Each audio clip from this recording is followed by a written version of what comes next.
Welcome back to the Cricket Today podcast on Wednesday, January 10th. Excited for another huge week of cricket. I'm your host, Liam McAllion, also known as the Stats Guy. Got my blue on today for the Heat for their game tonight. I'm here with Marcus Bazzano, a bit distracted by Chelsea FC and the soccer over there. Check out Football Today. Actually, we'll be talking about that. How you going, Marcus? Yeah, going good. Shout out to my mate Alex, who's letting me just absolutely abuse his BN Sports account. Oh, damn. I didn't even get that. Very, very jealous of that. Very nice. And we're also here with Leo Mullaly. How you going, Leo? Good, thanks, Stats Guy. Unlike Marcus, I'm focused only on cricket for this show. Oh, nice. Fake fan. Yeah, fake Chelsea fan right there. Nah, jokes. We're all following along. Hopefully they're going to win there. But yeah, we're all locked in for some Big Bash tonight and for the rest of the week. Best time of year, close to the Big Bash finals. So much going on. We're going to cover all things that happened overnight in the Big Bash. A bit of a look at the new way of looking at the scores. So a bit of a recap with three of our favourite things that happened overnight. Then we're going to have a look at my favourite, which is SuperCoach, BBL SuperCoach, a BBL preview, which is going to be probably the game of the season between the Heat and the Scorchers. So let's get right into it, lads. A BBL recap from last night. Strikers and Hurricanes actually was really close, probably closer than the score suggests. Could you go through the scores quickly there, Leo? Yeah, well, the Hurricanes made a game of it, didn't they? They were 5 for 30 odd early, and Ben McDermott stepped up. He was great. They got to a score of 7 for 165 off their 20. Didn't really look like they were going to bat the full 20, did it? No, definitely not. The Strikers, they sort of saw that score and just said, this is too easy for us. We've got the batting to chase this down, and their start was electric. I think they were like 1 for 55, I want to say, off the first 4 overs. Really sort of sent a statement early. The game was on the line, and they just said, we're going to come out and absolutely just knock you off the park and move towards finals, which they ended up doing with a much-needed win. Who was your slog of the night, Marcus? Slog of the night. Slog of the night. The new segment's coming in. Has to go to Ben McDermott, doesn't it? 5 sixes, made 95 not out of 61 balls when everyone else was falling around him. He would be my player of the match. He's Cricket Today's player of the match. I reckon he absolutely got robbed. He got robbed, Ben McDermott. I know Cameron Boyce he came on the end of a winning side. 2 for, what'd you say it was? 2 for 13. 2 for 13. And, I mean, let's be real. It was Corey Anderson, his wicket, and his other wicket was a wide. That was all Carey's fine work. So I don't know how he's ended up with the man of the match, but I think Ben McDermott was really stiff there. So I'll go him for slog of the night. What about Jaffa of the day, Stats Guy? Jaffa of the day. It has to be that wide you mentioned, Marcus. That wide, it was amazing drift all the way out to the leg side. Carey probably was a bit more Carey's work. Chowdhury just out of his crease. First ball, technically. Then it drifted down leg side. Carey takes the stumps. I sort of looked down, have a bit of sip of water. I think I did look back up. Chowdhury out 0 for 0, and my mind was a bit baffled. I didn't know what was going on. So technically, Chowdhury got a diamond duck because a wide isn't on the score sheet. So he's got 0 off 0, but he actually faced the ball. So I've never seen that before. I was trying to look up if anyone's had that happen to them before. I couldn't find it. I'm sure it's happened in local level, but I couldn't find it in the Big Bash, definitely. So I think that's the first Big Bash 0 off 0. And that has to be the Jaffa of the day. Boyce just got someone out without even bowling a ball. So I think if you can do that, you're an absolute magician. So maybe that's why they gave him the man of the match, just because that was just unbelievable. And yeah, Carey, I'll give a shout out to Alex Carey. I don't know if Henry Nielsen would have got that behind the stumps, who was Carey's wicketkeeper before that. So that's my Jaffa of the day. Small shout out to Alex Carey. Amazing drift was his words by Cameron Boyce. He bowls 80 k's slow down leg side and gets a wicket, and that's the Jaffa of the day. I can really relate to Boyce. Just absolutely really slow off spin. The batsman's like, oh, surely I can smash this, and then just goes past and take the stumps. Carey. So that's my Jaffa of the day. I didn't think a wide would be, but diamond duck. Boyce finished with 2 for 13 as well. So get around him. What about what are you going to talk to us about, Leo? This is a good one. Well, yeah, another sort of, I guess, news segment, moral victory of the night. So it's a bit more, it could be anything related, but we're going to take the British angle here because why not? A Brit moral victory makes sense. Chris Jordan, 30 off 15. Very good innings. He batted really well with McDermott, but it meant nothing. You lost and you're a pom. So you get our moral victory of the night. He also took a meaningless wicket at the end. So good on Chris Jordan for contributing absolutely nothing really in the end to this game. No, it's a bit harsh, but he gets our moral victory of the night.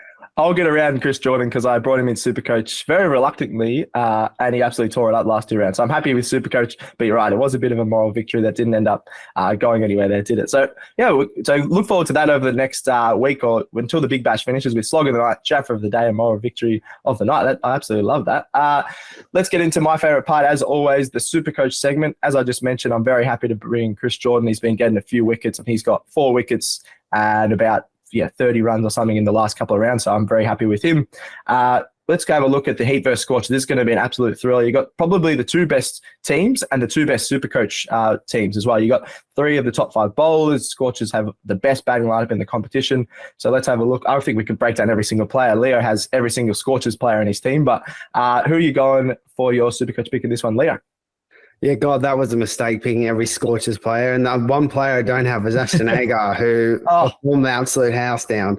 So yeah, I think I'm playing you this week in SuperCoach, Leo, in our comp, and let's have a look at his scores. I reckon he's had about 1 or 2 players score over 10 points so far this round. He was in the top 1%, I reckon, in Australia last week, and now he's been shot back down to earth.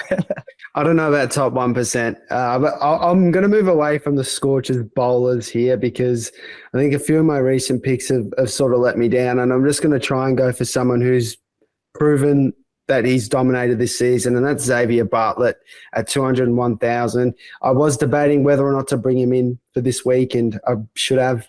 That was a big mistake. But, yeah, he's been a real weapon this BBL season. He's the leading wicket taker, which is – it's a bit surprising. Like I knew he was performing well and taking wickets, but to see him at the top of the tree of taking wickets is really good to see. It means we have a bit of depth with the ball at BBL level, and he just really loves bowling on that Gabba wicket, which has a bit of pace and bounce. I think he was on a hat-trick last game against the Hurricanes. So I've really been impressed by him, and I think he's one to watch tonight. Who are you boys looking towards? I'll go stats guy. All right. Yeah, I really like that Bartlett pick, actually. He's been surprised. I think everyone talked up Spencer Johnson. Maybe Bartlett was worth the 1.8 mil in the IPL auction. I don't know.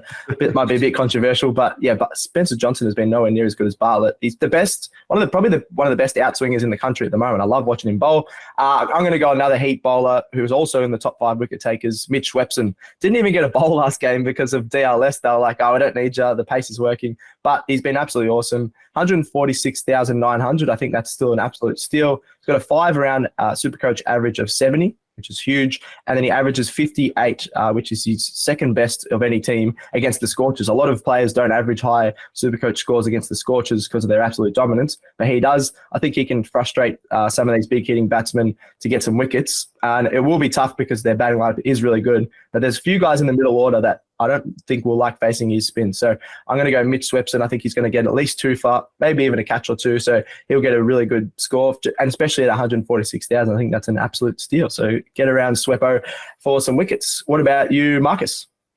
Well, it just has to be Josh Inglis for me. Again, 161,900. I sung his praises last week. Had a score of 66 against the Thunder. Performed really well with the bat. Took a couple of catches. And in fact, he scored 102 points in his last match against the Heat at the Gabba. So if that suggests anything, hopefully we'll have another field day tonight. But actually, that leads me into my prediction where I'm going to go the Scorchers. I'm going to go the Scorchers here to beat the undefeated Brisbane Heat so far.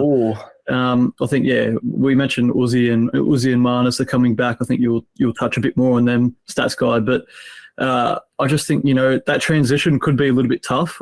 Alex Carey seemed to be fine last night, but I think just like slotting them in for the sake of they have to be in the team for who they are. But I think, will that disrupt, the batting order and the lineup of the Heat? Who knows? So I think I'll just back the Scorchers here. I think they're just a little bit more settled and have a bit more touch of class. Yeah, I don't mind that. You've nice segue into the picks there. Are you going towards the same way? I think I might go against you guys, but maybe you go first, Leo. Who are you picking in this Heat versus Scorchers? It is at the Gabba, just for those who don't know as well. Yeah, I agree with Marcus. I think also just the Heat are just due a loss. Like, I know I don't really want to tip that way, but he's a Heat hater. That's what he is. It's the start of the season.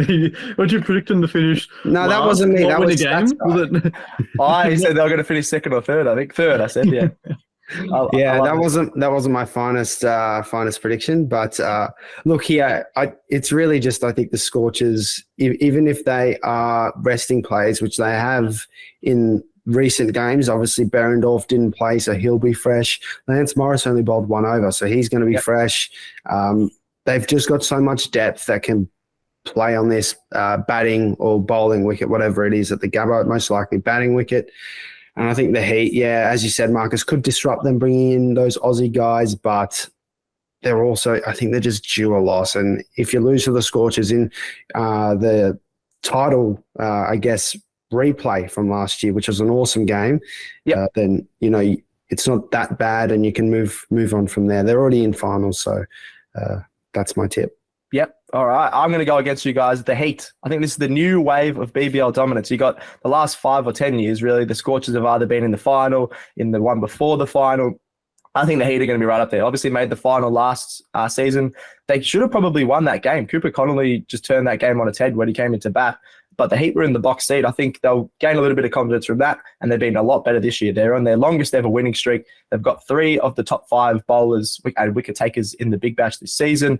I just think that they're just an awesome team. I'm not too worried about Uzi and Marnus coming back in because they're batting, even if they make a really crap score, they've been bowling teams out. So I think they'll be one of the rare teams that will bowl the Perth Scorchers out tonight, just when you got Bartlett, Swepson, who else you got? Spencer Johnson, you got Nisa. Nisa hasn't even had to bowl a lot of games. I just think this is the best bowling cartel in the whole competition, and I think that's going to make a big absolute scenes in Brisbane tonight. They'll be going off because a win against the Scorchers is so rare, and I think they're going to get a win and probably shock a lot of people, and people go, oh, maybe they can go all the way. So we'll see tonight, and we'll have to. We should have put a bit of a wager on your SuperCoach matchup, by the way, but we'll have to do that for next time.